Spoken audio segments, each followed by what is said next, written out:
Bonjour, bienvenue sur la chaîne vidéo de Au son du Fleu, le blog consacré à la phonétique corrective et générale du français langue étrangère et seconde. Ce tutoriel est consacré à la présentation de la phonétique corrective. La phonétique corrective, c'est quoi? Pour répondre à cette question, je vais suivre un plan en trois parties. En introduction, je rappellerai brièvement ce qu'est la phonétique corrective en FLE, mais également ce qu'elle n'est pas. Il s'agit d'en cerner le domaine d'intervention, mais également d'en poser les limites. Dans un deuxième temps, j'aborderai les deux méthodes en présence. Vous entendez souvent parler de la méthode articulatoire et de la méthode verbotonale d'intégration phonétique, un nom barbare, je vous le concède, et je rappellerai rapidement en quoi consistent ces deux méthodes. Dans un troisième temps, j'exposerai les objectifs de cette chaîne vidéo. Ils sont simples au fond. Il s'agit pour moi d'aborder simplement des questions de phonétique corrective et générale. Mon intention est clairement pédagogique, et mon souhait est de démystifier la phonétique, souvent ressentie comme rébarbative, comme trop technique. Voyons donc maintenant quels sont les objectifs de la phonétique corrective. Le premier objectif, clairement affiché, c'est bien sûr l'amélioration de la compétence phonétique d'un sujet en langue étrangère. Quand on parle d'amélioration, il faut avoir immédiatement présent à l'esprit que la matière phonique est à travailler à deux niveaux intercorrélés. Celui des éléments segmentaux, c'est-à-dire des voyelles et des consonnes de la langue cible, et celui des éléments suprasegmentaux, ce que l'on appelle le rythme et l'intonation. In fine, le but, c'est d'atteindre une prononciation passe-partout, autrement dit un accent qui permet de ne pas se faire remarquer. Mais ça pose immédiatement un énorme problème. Outre l'accent français hexagonal, il existe également l'accent belge, l'accent canadien, l'accent suisse, et j'en oublie beaucoup. Et même à l'intérieur de chaque pays, il y a des accents régionaux. Il y a plusieurs façons de prononcer le français, selon la région d'appartenance. Il y a également plusieurs façons de prononcer le belge, si j'ose dire, selon la région d'appartenance. Donc cela pose problème. Et on pourrait se dire, puisqu'on est prof, faut-il effectivement travailler là en fonction d'une norme? Mais dans ces cas, laquelle? On entend parfois parler du français parisien cultivé. En quoi cela consiste-t-il? On entend même parfois évoquer le français parlé dans la région de Tours. Pour quelle raison? À moins que, en feuilletant tel article ou tel livre de phonétique, vous ne voyez une référence au français standardisé, au français standard, etc. Et dans ces cas, dans les méthodes de français langue étrangère, quelle est la norme, parce qu'il semble qu'il y en ait une, utilisée dans les enregistrements de ces méthodes? Généralement, aucune indication n'est fournie. Au fond, on se rend compte que l'amélioration de la compétence phonétique d'un sujet en langue étrangère, cela entraîne beaucoup de questions et peu de réponses précises.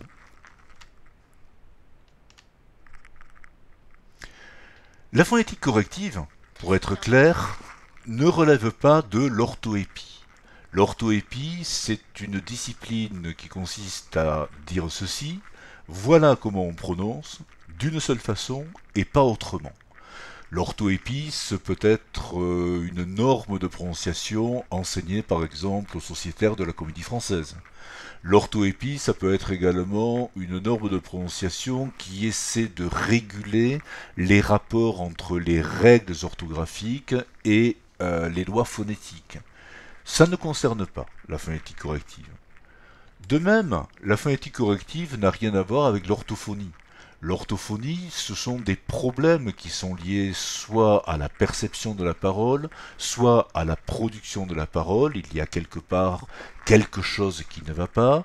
Donc l'orthophonie, c'est une sous-branche de la médecine, si je puis dire, et simplement, lorsqu'on a affaire à un élève qui a une prononciation défectueuse en langue étrangère, cela ne relève absolument pas d'un problème d'ordre médical, c'est dû simplement au fait qu'il interprète mal, qu'il entend mal les sonorités de cette langue étrangère. La phonétique corrective présente également des limites. Elle présente des limites par rapport au sujet.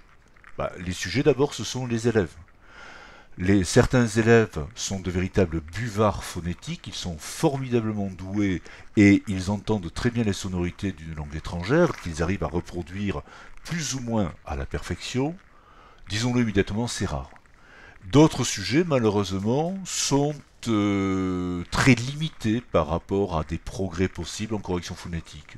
Soit parce qu'ils s'en fichent complètement, cela peut arriver, soit tout simplement parce qu'ils ont peut-être des problèmes d'audition qui ne se manifestent pas en langue maternelle, mais qui deviennent prégnants en langue étrangère. Quand je parle des sujets, il faut aussi penser aux profs. Vous avez des profs qui sont intéressés par des problèmes de correction phonétique et d'autres qui s'en fichent complètement, qui se disent bon, l'important c'est de communiquer, le reste ne m'intéresse pas, même si l'élève a une prononciation qui n'est pas bonne dans la langue étrangère, tant qu'il se fait comprendre, c'est tout ce que je demande. Et puis vous avez des profs qui ressentent une véritable timidité par rapport à la phonétique corrective, du genre ouais, j'aimerais bien en faire, mais je sais pas comment l'inclure dans le programme. Ou alors, oulala, j'aimerais bien en faire, mais c'est pas pour moi, c'est trop technique, c'est rébarbatif, j'ai peur d'embêter les élèves, etc., etc.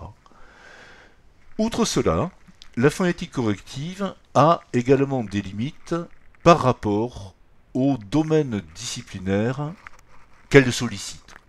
En effet, ce sont des domaines qui sont toujours en exploration, que ce soit au niveau de la phonétique expérimentale, qui connaît une véritable explosion depuis plusieurs dizaines d'années, mais que ce soit au niveau d'autres disciplines connexes, par exemple la psycholinguistique. La psycholinguistique, c'est la recherche des processus psychologiques qui interviennent dans la perception, la production et la compréhension de la parole.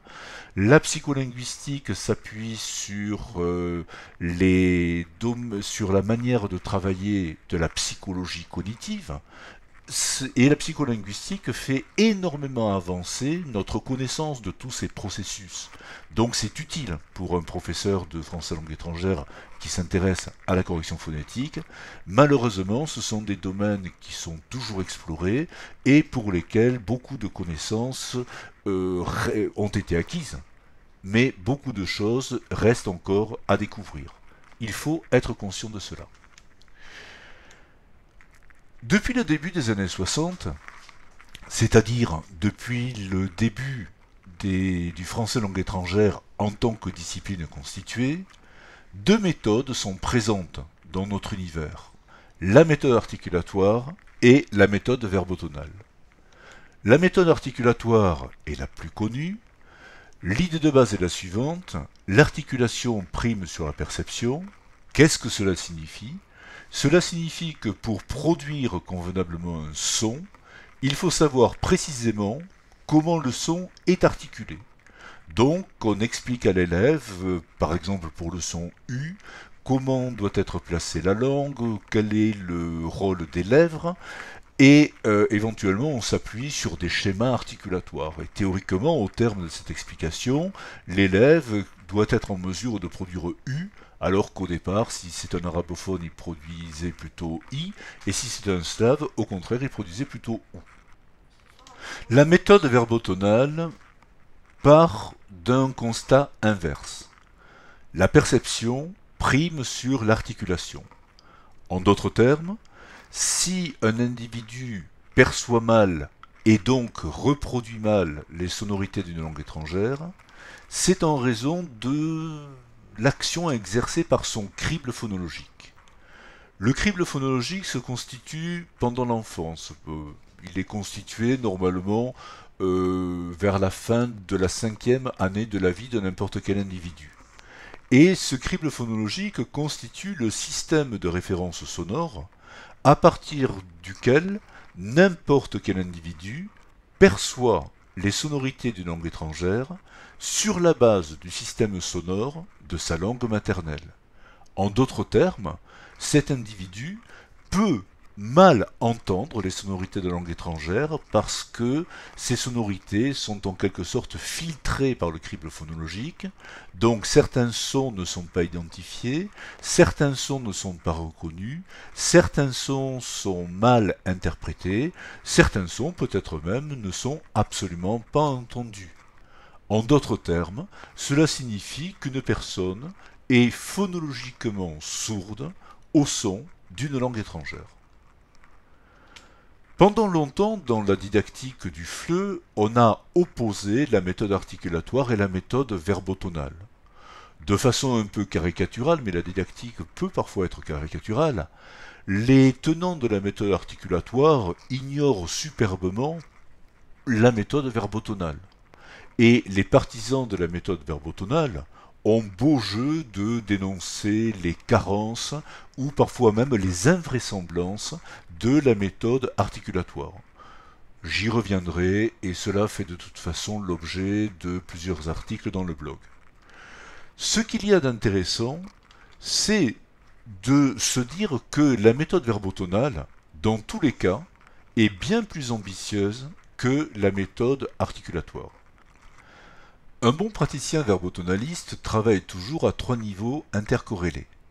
Il s'intéresse naturellement au système verbal.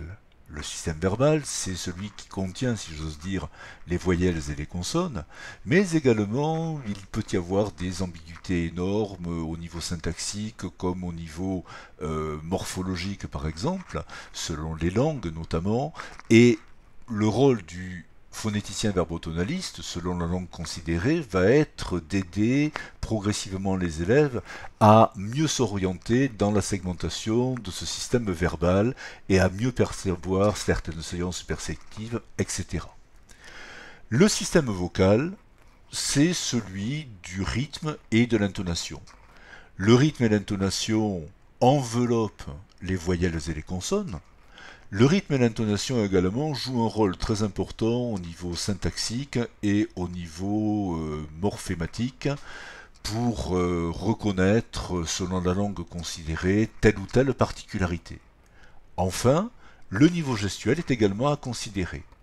Le système gestuel est important en ce sens que la parole c'est du mouvement et effectivement quand on parle, on produit spontanément ce que l'on appelle des gestes paraverbaux, c'est-à-dire des gestes qui scandent notre discours, qui le rythment, qui le ponctuent.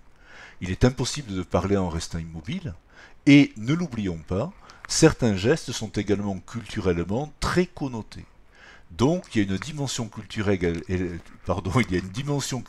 également qui est importante, et cette dimension culturelle doit être considérée par un praticien de phonétique corrective. Au fond, pourquoi cette chaîne vidéo consacrée à la phonétique? Vous le voyez, mon premier objectif, c'est d'aborder simplement, mais sérieusement, des questions qui sont relatives à la phonétique générale et corrective du français langue étrangère. Pourquoi simplement, mais sérieusement? Parce que je suis un prof, mais je suis avant tout un praticien. Je pratique la méthode verbotonale, et dans ces vidéos, dans ces tutoriels, je m'adresserai prioritairement à des enseignants ou à des étudiants en français langue étrangère ou dans une autre langue vivante, puisque certaines choses qui sont racontées sur la base du FLE sont également tout à fait utilisables pour d'autres langues étrangères.